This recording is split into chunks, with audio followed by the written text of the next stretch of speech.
Hello, friend. This is Ryan Hicks of TalkToProfit.com, and today I want to talk to you about why it's important that you notice your feelings.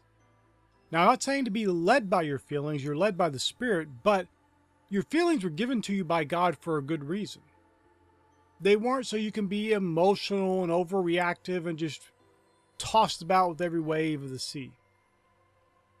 But they do show you what your thoughts are on. This is very important.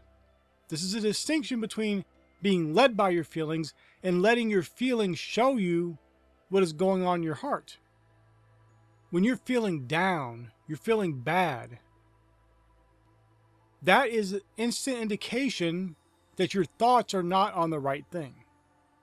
You're not thinking about things that are good, that are lovely, that are true, that are honest, that are just, that are virtuous, that are praiseworthy. You're not thinking about those things. And in many cases, your feelings can show you if you're on the right path or not. It can be a simple indication given to you by God to show you this going down this path doesn't feel right. Something's not right there. You don't have to know all the intricacies of why it's wrong. And it may look perfect, but it may be a mirage. And this is why it's so important you be led by the Spirit. When you have that gentle feeling of something's not right here, or the gentle feeling that something is right, you need to take note of that and adjust your course accordingly. Now, this does not mean just blindly being led by your feelings like some people do. Those people almost universally get led astray because their feelings begin to be the overriding principle, not the Spirit of God.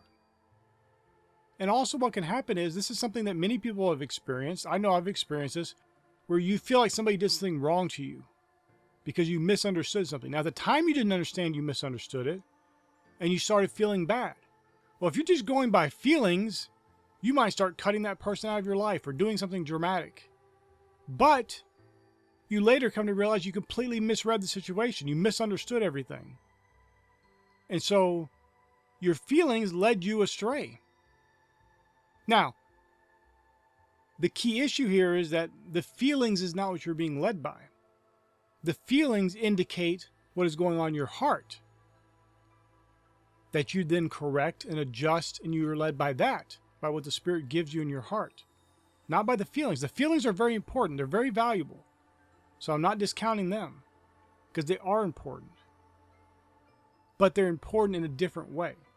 They're not to be led by. They are indicators. They are signals of something going on in your heart. They can give you indications of not going a certain direction or going a certain direction.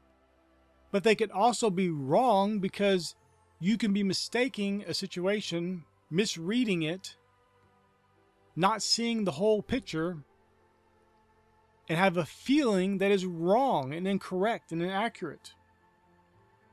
But that feeling is very important because it shows you that your thoughts are not right.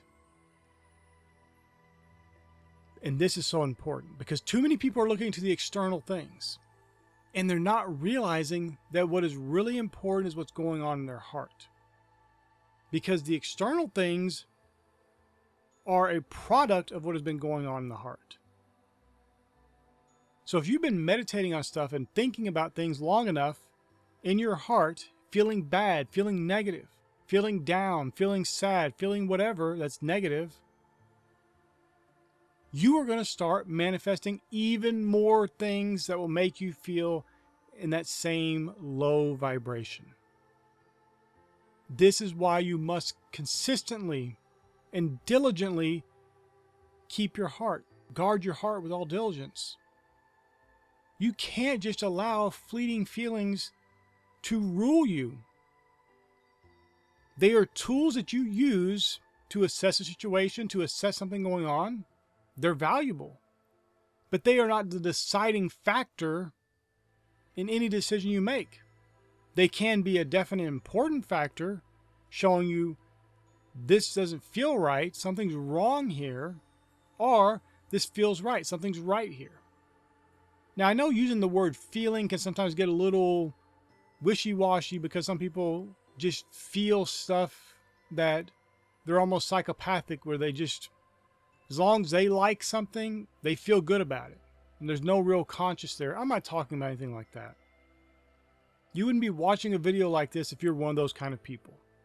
You're a person who wants to know the deeper things of God. You want to understand the way God's created you to interact with this world.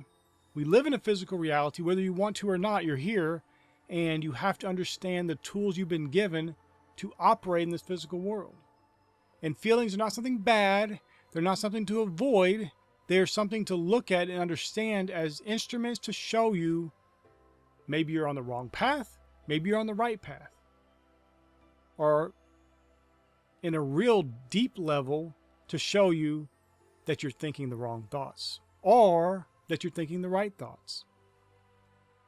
And when you get this and understand this, that yes, you need to go through life feeling good, feeling joyful, having the joy of the Lord be your strength. But you can only do that when your thoughts are on things that are lovely and of good report. You can't do that when your thoughts are all over the place, when your thoughts are negative about other people, when you're worried about this world event, when you're worried about some politician or the politics of the day or some drama or whatever. Those things distract you from the real, deep, important matters of your heart.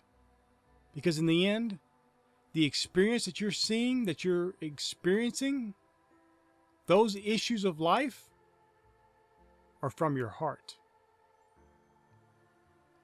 And that is a powerful truth that if you grab a hold of and really address how you interact with the world.